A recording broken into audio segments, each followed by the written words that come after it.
Salam saudara, kita memasuki Abam episode 793 dari pria usia 38 tahun sudah menikah di kota Semarang.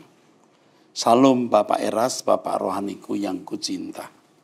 Saya mengikuti ajaran-ajaran Bapak sekitar 1 tahun yang lalu. Saya berjemaat di salah satu gereja aliran Pentakosta Karismatik di Semarang. Dan sudah Kristen sejak lahir. Awal mulai sebelum saya mengikuti ajaran Pak Eras, sekitar 4 tahun sebelumnya saya belajar Alkitab secara mandiri di situs web dan channel YouTube The Bible Project. Laman ini sungguh-sungguh membantu saya dalam membuka pemahaman yang menurut saya baru. Namun seharusnya inilah pemahaman yang orisinil. Lebih dalam lagi untuk memahami kekristenan dan Alkitab. Karena semua ditinjau dari wawasan cara keyahudian, semitik yang dikemas dalam video animasi yang menarik. Dari sini saja Pak, saya sudah merasa bahwa selama ini ajaran-ajaran kekristenan mainstream sudah keliru. Saya menilai kekristenan sekarang menganggap Yesus hanyalah sekedar tukang juru selamat dan tukang buat mujizat tanpa harus amat diteladani cara hidupnya. Oke.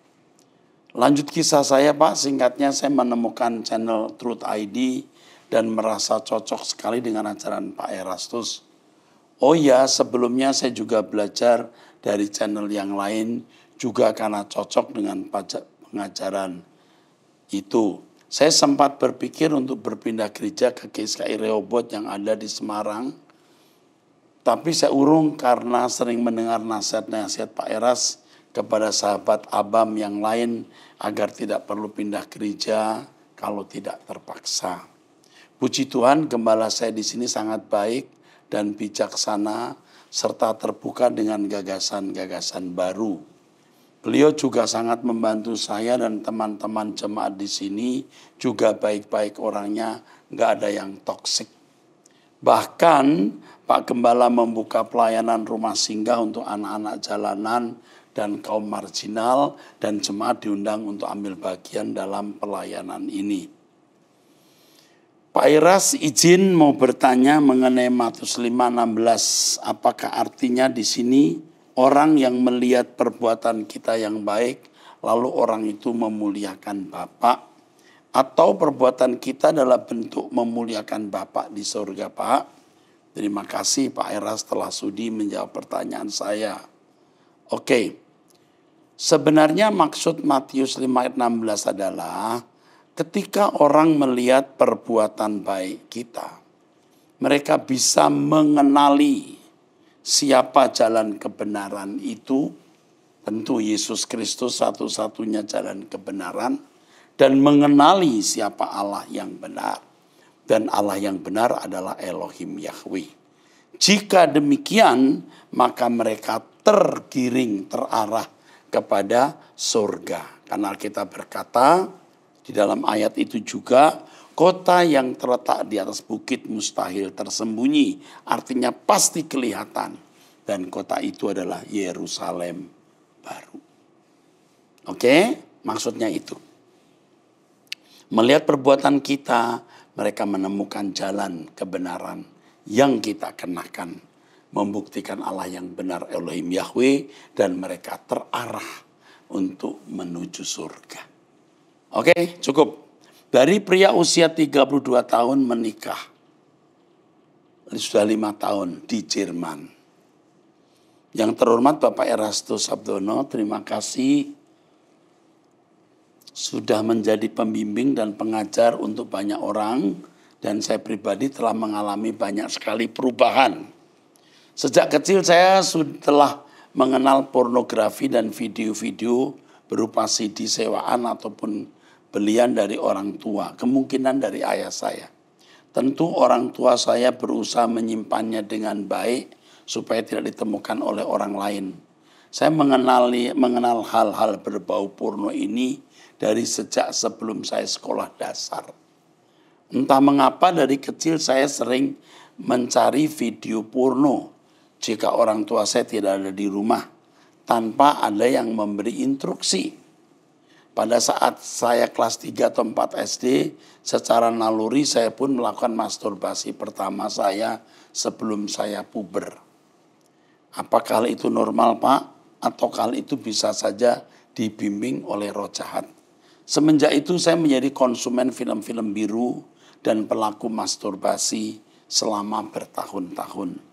Hal ini diperparah dengan adanya internet dan handphone pada pertengahan tahun 2000-an. Pornografi mengikat saya bahkan sampai tahun-tahun awal pernikahan saya. Seperti yang sering Bapak khotbahkan, menjadi Kristen dan melayani di mimbar belum berarti sudah menjadi pengikut Kristus. Karena saya pun sudah melayani dari sekolah minggu, bahkan di Jerman pun saya menjadi pemimpin praise and worship di gereja lokal.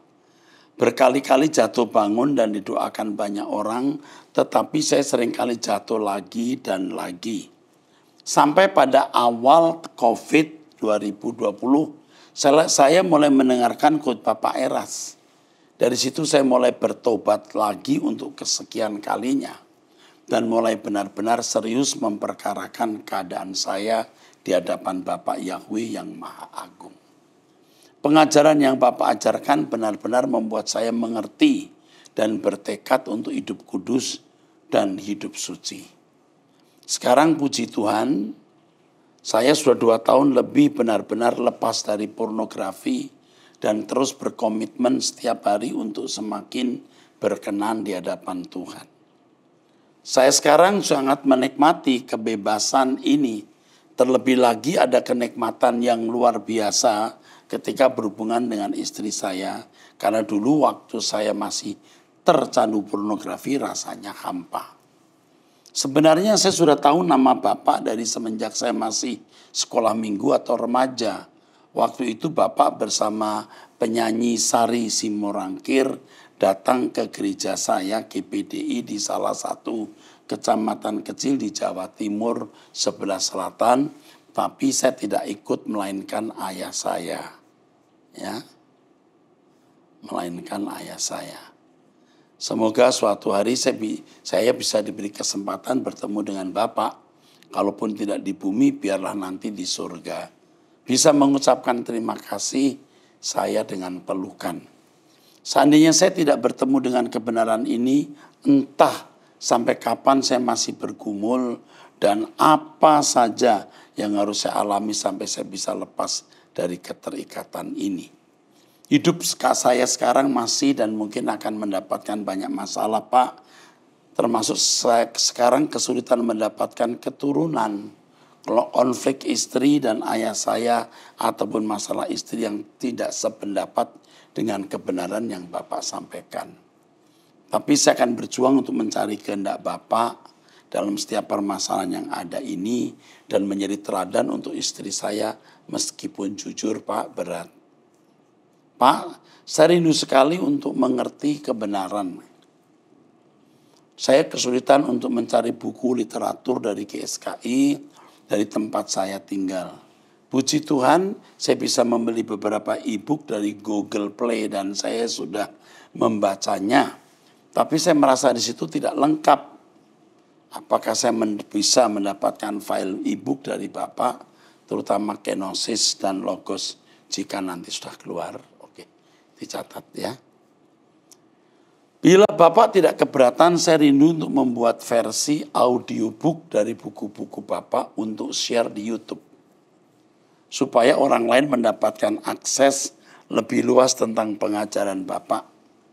Kebetulan saya memiliki minat dalam bidang ini dan sudah membuat beberapa audiobook amatir dan beberapa buku.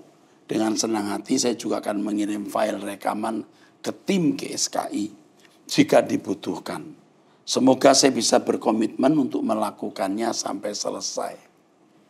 Tetapi jika menurut Bapak tidak perlu, saya pun tidak akan membuatkan audiobooknya. Hanya saja saya rindu untuk mendapatkan ilmu dari buku-buku karangan GSKI. Terima kasih Pak. Pak, kiranya Tuhan memberkati semua. Oke, semua orang saleh nanti ketemu di surga. Tolong ini nanti diperhatikan nomor telepon ini ya. Nomor telepon ini catat dulu, nanti dihubungi. Oke. Terima kasih untuk WhatsApp-nya dan kesediaannya membantu kami dalam pelayanan. Dari wanita usia 40 tahun. Pak Eras, Pak, mengapa suami saya begitu cerewet sekali? Aduh, ini wanita usia 40 tahun sudah menikah di Bekasi. Sangat cerewet, sangat. Lalu gambar tip itu. Wajah menangis 4. Sedikit-sedikit hal yang tidak penting seperti masalah sampo, orang lain pakai tanpa masalah, tapi dia selalu protes. Kenapa dia bisa mengurus energi positif saya, menguras energi positif saya, Pak? Saya sudah mendengarkan ajaran Pak Eras sejak subuh, ingin hidup kudus, ingin mengikuti ilmu diam yang diajarkan oleh Pak Eras. Tapi sungguh, dia bisa membuat saya kesal, Pak. Gambar orang nangis 5. Setelah marah saya merasa sangat lelah, Pak. Aduh, mohon sampaikan kepada suami, Pak. Tolong jangan terlalu cerewet. Ya, hanya itu yang ingin saya sampaikan, Pak. Saya hanya bingung di mana bisa bicara tentang ini. Saya selalu bilang kepada suami, kamu membuat saya kesal. Saya punya abang sekarang. Loh. Semoga saya bisa tetap sabar, Pak.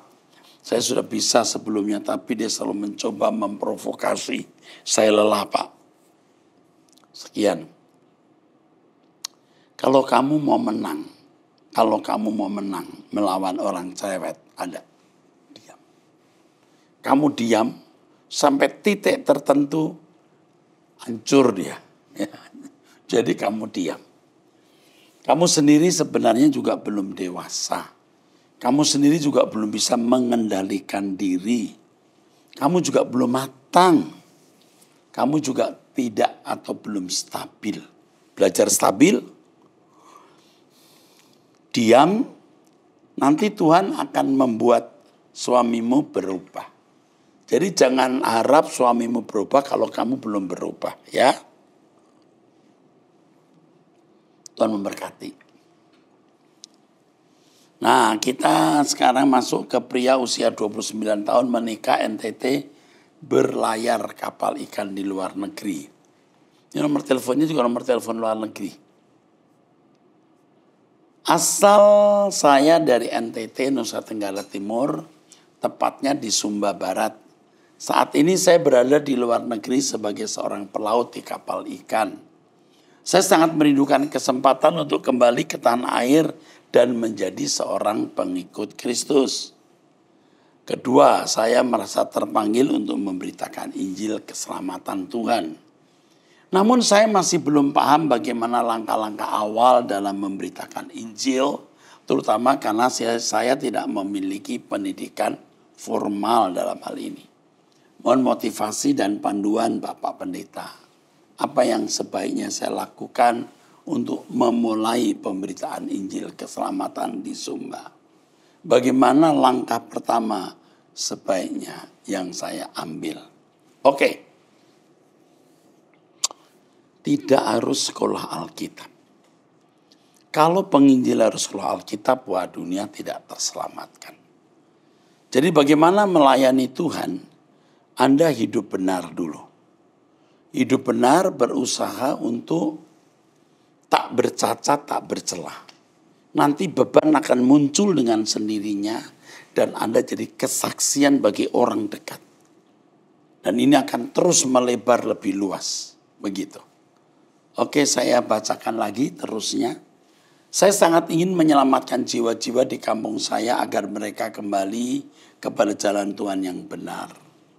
Saat ini di tempat saya tradisi dan adat istiadat sangat kuat dan sebagian besar orang tidak percaya Tuhan.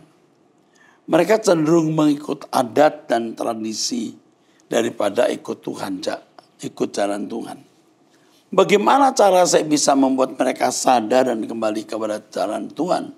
Menurut pandangan Bapak gimana? Saya merasa bahwa pandangan saya bertentangan dengan firman Tuhan.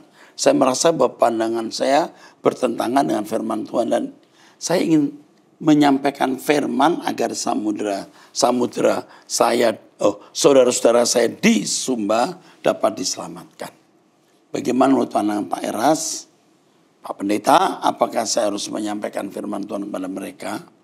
Saya baru akan memulai pembelajaran tentang cara memberitakan Injil dan saya dapat membutuhkan motivasi. Oke. Sebenarnya sekolah Alkitab itu bukan sesuatu yang mutlak. Tidak bisa dikatakan mutlak. Kalau hanya mereka yang sekolah Alkitab yang bisa jadi penginjil, wah, banyak orang masuk neraka, saudara. Atau paling tidak masuk menjadi anggota keluarga kerajaan. Jadi yang penting sekarang hidupmu benar dulu, kudus dulu, tidak bercacat, tidak bercela. Otomatis Anda akan jadi berkat untuk lingkungan. Lalu Anda berdoa, apa yang harus Anda lakukan. Ya, oke. Cukup ya. Dari ibu-ibu usia 62 tahun menikah. Pak Eras, dulu saya adalah seorang penganut satu agama dari Tiongkok. Namun pada tahun 2014 saya merasa terpanggil dan dibaptis. Setiap kali saya masuk ke gereja, saya merasa gemetar dan terus menangis. Saya terus mencari tahu tentang ajaran Kristen karena setiap pendeta yang memberikan khotbah adalah seorang yang saya anggap sebagai pengemudi menuju kerajaan surga. Namun apa yang saya temukan jauh dari harapan dan membingungkan, Pak. Ada begitu banyak hamba Tuhan yang menjual nama Tuhan untuk kepentingan pribadi dan mempermalukan Tuhan. Nah, tanpa sengaja saya menemukan Pak Eras. Ya, inilah pendeta yang selama ini saya cari. Saya mulai mengikuti ajarannya tanpa terkecuali. Saya langsung mencari gereja GSKI di Surabaya. Saat saya masuk ke gereja tersebut, saya merasa sangat senang dan bisa menyanyikan lagu-lagu ciptaan Pak Eras. Setiap hari saya tidak pernah melepaskan diri dari khotbah-khotbahnya. Bahkan saat tidur saya tidak bisa berhenti memikirkannya. Sebelum mendengar khotbah Pak Eras, saya berterima kasih kepada Bapak. Saya merasa berhutang kebaikan kepada Tuhan dan Pak Eras. Saya sangat bersyukur karena sekarang saya menjadi lebih sabar, tidak mudah marah, belajar mengasihi sesama, dan banyak perubahan lainnya yang sulit diungkapkan dengan kata-kata. Terima kasih banyak Pak Eras. Saya mendengar bahwa Bapak Eras akan datang ke gereja di Surabaya. Kami semua menantikan kedatangan Bapak. Salam sehat selalu untuk Pak Eras dan tim. Oh Pak, selama bertahun-tahun saya mencari seorang pendeta yang mencintai Tuhan dengan tulus. Dan baru Bapak yang membuat saya tunduk dan patuh kepada ajaran Pak Eras. Saya sungguh-sungguh merasa terberkati dan akan terus untuk menjalani hidup yang suci sampai saat-saat terakhir. Oke Bu, tulisan Ibu juga menguatkan saya. Ya, sungguh Tuhan memberkati Bu. Puji Tuhan ya. Dari wanita usia 25 tahun. Saya adalah seorang pecinta kebenaran yang setia dan sangat mencintai Pak Eras. Namun saya merasa agak sedikit lemas tadi karena saya merasa ada kemarahan dan kesombongan yang terpancar dalam ekspresi wajah Bapak di akhir khotbah mengenai logos hari ini, 26 September. Saya tahu bahwa setiap orang tidak luput dari kesalahan. Tapi jika boleh memberikan saran, saya ingin mengingatkan kepada Bapak yang terkasih untuk lebih berhati-hati dalam bersikap seperti tetap ramah, penuh kasih, dan rendah hati seperti Tuhan Yesus dalam mengajar. Hal ini karena Bapak adalah sosok panutan bagi banyak orang. Dan ada pihak-pihak yang selalu mencari kesalahan Pak Eras. Seringkali saya mendapat roh mendapat berkat Roh Kudus dari Pak Eras. Tetapi tadi saya merasa sedih melihat sikap Bapak di akhir ibadah. Saya ingin mengatakan maaf Pak karena saya terdorong untuk menyampaikan hal ini. Pada intinya kami sangat menghargai dan mencintai Pak Eras. Terima kasih atas pelayanan Bapak. Kami menantikan episode Logos selanjutnya. Oke. Tanggal 26 kapan ya nak? Coba diperiksa lagi, kalau itu tidak jadi berkat dipotong. Ya, minta maaf kalau sikap saya tidak memberkati. Saya tidak tahu dalam hal mana, kapan saya mengucapkan hal itu. Kalau itu menyangkut apa ya? Ada yang hari-hari ini saya diprotes oleh STT itu. Mungkin itu kali. Ya. Diprotes oleh STT itu saya memang marah. Karena mereka itu protes tapi tidak pakai kop surat. Tidak jelas siapa. Lalu ketika mereka menyampaikannya ke pengurus pusat pimpinan Badan Musyawarah. Pimpinan itu juga tidak mencari tahu siapa sih sebenarnya orang-orang ini. Tidak ada kop surat, tidak ada tanda tangan. Tapi minta saya tetap mundur. Buat saya tidak apa-apa mundur. Tapi harus jelas siapa yang minta saya mundur. Karena hanya masalah ajaran Logos. Bahkan sebenarnya intinya mereka menuduh saya tidak percaya Yesus sebagai juru selamat. Di antara ketua STT itu ada yang berkata, Pendeta Erastus sudah beda, bukan beda ajaran, tapi beda keyakinan. Wah, ini membuat saya ya marah sebenarnya. Tapi bagaimanapun gak ada alasan. Mau marah gimana, tetap tidak boleh salah. Saya akan kembali lihat tanggal itu, kalau memang perlu di take down. Tapi kalau tidak, ya saya minta maaf saja. Oke, Tuhan memberkati ya untuk kiriman WhatsApp-nya. Saya akan lebih berhati-hati di lain waktu. Dari pria usia 46 tahun. Yesaya 9 ayat 6. Ini pria dari Bekasi. Sebab seorang anak telah lahir untuk kita, seorang putra telah diberikan untuk kita. Lambang pemerintahan ada di atas bahunya. Dan namanya disebutkan orang penasihat ajaib, Allah yang perkasa, Bapa yang kekal, Raja damai. Anak ini telah lahir diberi satu nama tunggal. Dan dia yang namanya penasihat ajaib, Allah yang perkasa. Siapakah yang dimaksud anak itu? Siapakah sesungguhnya pemilik gelar itu? Nah sebenarnya maksud anak itu adalah Yesus. Yesus datang sebagai juru selamat yang membawa kebesaran Allah. Maka disebut penasihat ajaib, Allah yang perkasa, Bapa yang kekal. Ya. Makanya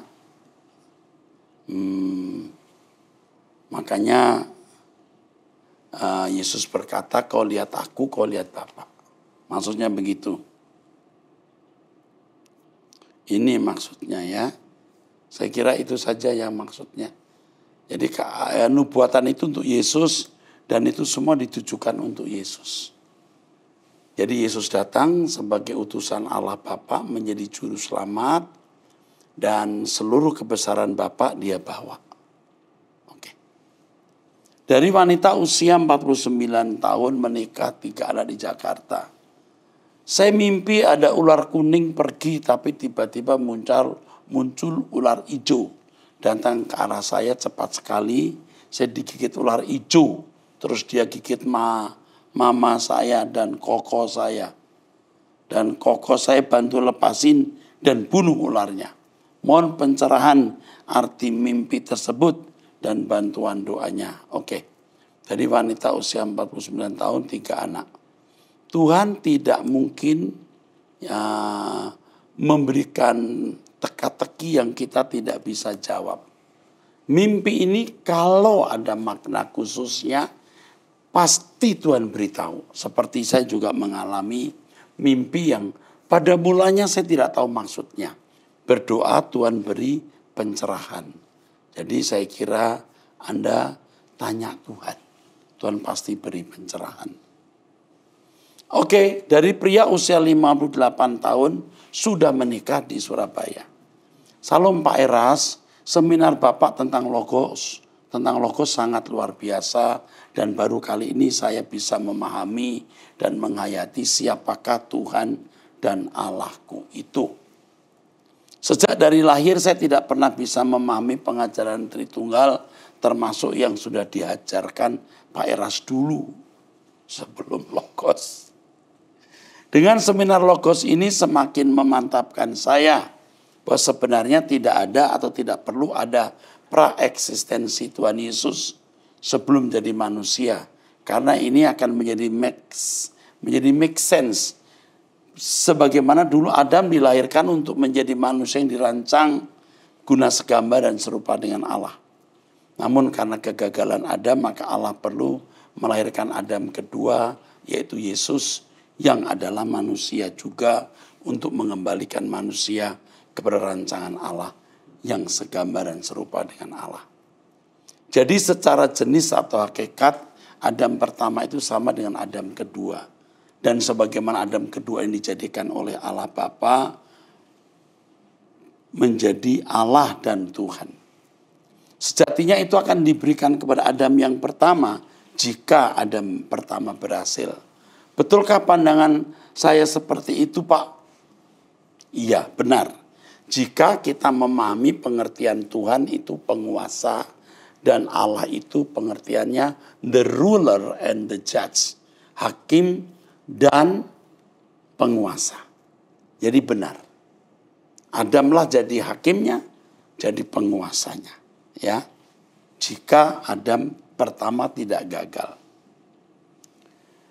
Jika betul maka kalau dulu kita sering berkata dalam kaitan Tritunggal, jika Allah jadi manusia itu tidaklah impossible.